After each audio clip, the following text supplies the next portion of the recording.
सिक्किम न केवल अपनी प्राकृतिक सुंदरता के लिए प्रसिद्ध है, बल्कि यहाँ की समृद्ध संस्कृति और धार्मिक स्थलों में भी एक आध्यात्मिक आरक्षण का केंद्र बना हुआ है। यहाँ के लोग अपनी सरलता और गर्मजोशी के लिए जाने जाते हैं और इनकी संस्कृति तिब्बती और नेपाली प्रभावों से समृद्ध है। भारत की स्वतंत्रता के बाद सिक्किम का भारत के साथ गहरा सांस्कृतिक और आर्थिक संबंध बना रहा। सिक्किम के लोग भारत के साथ अधिक निकटता चाहते थे, लेकिन सिक्किम के राजा चोग्याल अपने राज्य की स्वतंत्रता को बनाए रखना चाहते थे। चोग्याल का मानना था कि सिक्किम का अलग अस्तित्व रहना चाहिए, जबकि जनता लोकतांत्रिक प्रक्रियाओं के जरिए भारत का हिस्सा बनना चाहती थी। 1975 में जनता ने एक जनमत संग्रह के जरिए अपने लोकतांत्रिक अधिकारों का प्रयोग किया और भारी बहुमत से भारत के साथ विलय का समर्थन किया। इस प्रकार सिक्किम का शांतिपूर्ण तरीके से भारत में विलय हुआ, जिससे यहाँ के लोगों की आकांक्षाएं पूरी हो सकी। दोस्तों, आपको और गहराई में जाना होगा और ये जानना होगा कि क्यों चोग्याल भारत को सिक्किम के साथ विलय नहीं होना देना चाहते थे। क्यों चोग्याल चाहते थे कि सिक्किम एक स्वतंत्र देश बने। चलिए शुरू करते हैं। नमस्कार दोस्तों, मैं हूं श्रुति शर्मा और आपका हमारे चैनल पर स्वागत है। दोस्तों, वो दिन था 6 अप्रैल 1975 जब चोग्याल को अपने राजमहल के गेट के बाहर इंडियन आर्मी के टर्कों की आवाज सुनाई देती है। वह दौड़कर खिड़की के पास पहुंचते हैं और देखते हैं कि चारों तरफ से इंडियन आर्मी ने उन्हें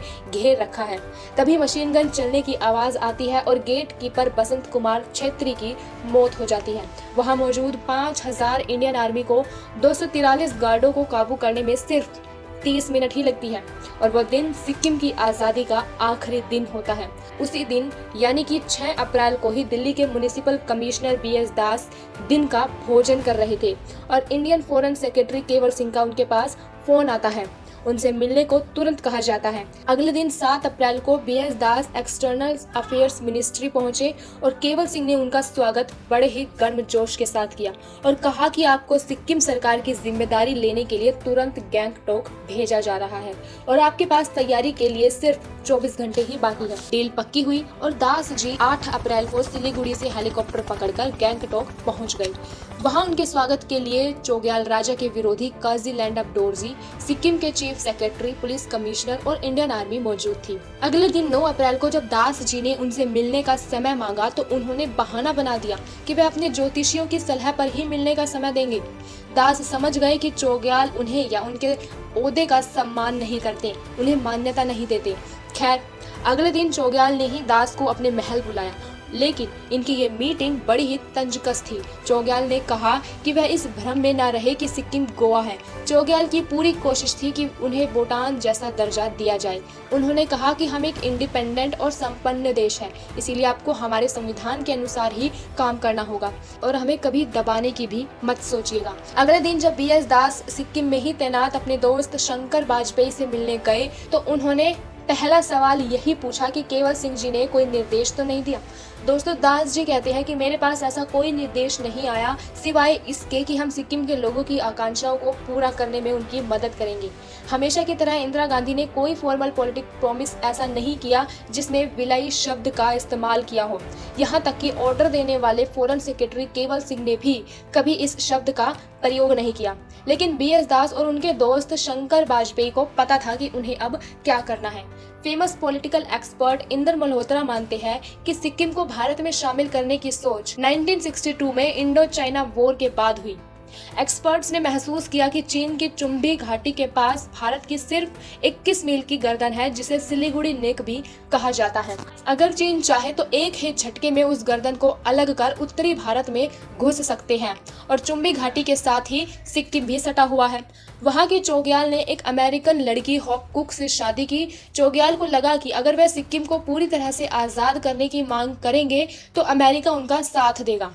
चोग्याल की बीवी का अंदाज रहस्यमयी था। चोग्याल को भारत के खिलाफ भड़काने में उनका बहुत बड़ा योगदान था। उन्होंने बच्चों की स्कूली पुस्तकें भी बदल दी थी और युवाओं अफसरों को हर हफ्ते मीटिंग के लिए बुलाया करती थी। जब वह रानी की भूमिका निभाती तो बहुत ही विनम्र, शांत स्वभाव, लेकिन जैसे ही वह नाराज हो जाती तो आपे से बाहर हो जाती थी। चोग्याल राजा बहुत ज्यादा शराब पीते थे। जब वह इस चीज का विरोध करती थी तो उनके घर में महाभारत हो जाता था।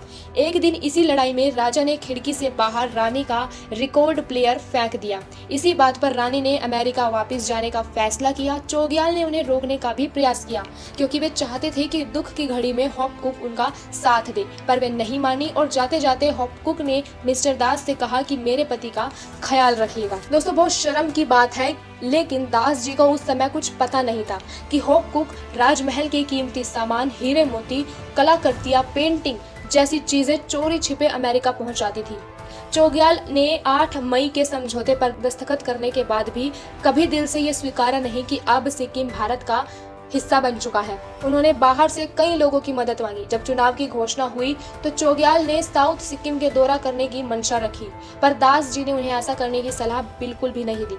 पहले जब वो इस इलाके में जाते तो लोग लाइन लगाकर फूल बरसाकर उनका स्वागत करते थे, लेकिन इस बार लोगों ने उनके चित्र को काला करके उस पे जूते लटका दिए। चुनाव में चोग्याल की पार्टी को 32 में से सिर्फ 1 सीट ही मिली। जितने भी नए सदस्य जीत कर आए, उन्होंने कहा कि वे चोग्याल के नाम की शपथ नहीं लेंगे और अगर वो असेंबली में आए तो हम कार्यवाही में भाग नहीं लेंगे। मिस्टर दास दुविधा में पड़ गए। अब क्योंकि वो असेंबली के स्पीकर भी बन चुके थे, तब उन्होंने सलाह दी कि चोग्याल अपना विरोध लिखकर भेज देंगे, जिसे वे असेंबली में सबके साथ पढ़ेंगे और लोग सिक्किम के नाम पर ही शपथ लेंगे। इसी दौरान वह नेपाल के राजा के राज्याभिषेक में राजकीय अतिथि के तौर पर गए, जहां पाकिस्तान राजदूत और चीन के उप प्रधानमंत्री चिन सी लियू से मुलाकात में उन्होंने अपना सारा दुखड़ा उन्हें सुना दिया। मिस्टर दास ने उन्हें लिखित दस्तावेज भेजे जिसमें उन्होंने लिखा कि बाहरी लोगों के सहयोग के चक्कर में ना पड़े, वे बर्बाद हो जाएंगे। लेकिन चोग्याल का माथा थोड़ा सा खराब हो गया था कि वह अभी भी सिक्किम को इंडिपेंडेंट कंट्री मान रहे थे। इंदिरा गांधी के पहले सचिव रह चुके पीएन धर और चोग्याल ने प्राइम मिनिस्टर इंदिरा गांधी को अपने पक्ष में करने की अंतिम कोशिश की। पीएन धर ने अपनी किताब the emergency and Indian democracy में लिखा कि जिस तरह चोग्याल ने अपना पूरा केस इंदिरा गांधी के सामने रखा, उससे मैं बहुत प्रभावित हुआ। उन्होंने कहा कि भारत सिक्किम के राजनीतिज्ञों पर जो दावे लगा रहा है वह विश्वास के काबिल नहीं है। इंदिरा गांधी ने कहा कि वे जिन राजनीतिज्ञों की बात कर रहे हैं वे जनता के चुने हुए प्रतिनिधि हैं। इतना कहते हैं इंदिरा गांधी वहां से उठकर और हाथ जोड़कर चली गई। दिलचस्प बात यह है कि वे यही चोग्याल थे जो 1958 में जवाहरलाल नेहरू के अतिथि बनकर दिल्ली आए थे। दोस्तों, भारत में सिक्किम के विलय में राजनयिकों के साथ साथ भारत की खुफिया एजेंसी रो ने भी बहुत महत्वपूर्ण भूमिका निभाई है।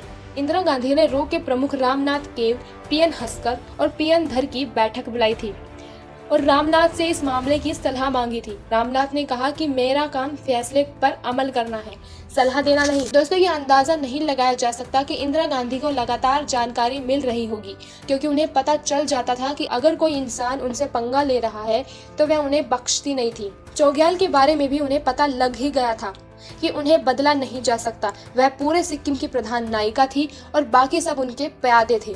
इसी के साथ सिक्किम को भारत का 22वां राज्य बनाने का संविधान संशोधन हुआ और 23 अप्रैल 1975 को लोकसभा में पेश किया गया। 15 मई 1975 को जैसे ही प्रेसिडेंट फरूक अली अहमद ने बिल पर साइन किए, वैसे ही नामग्याल वंश का शासन खत्म हो गया और सिक्किम भारत का एक नया अंग बन गया। दोस्तों, आपको ये कहानी कैसी लगी कमेंट में जरूर बताएं। जय हिंद, जय भारत।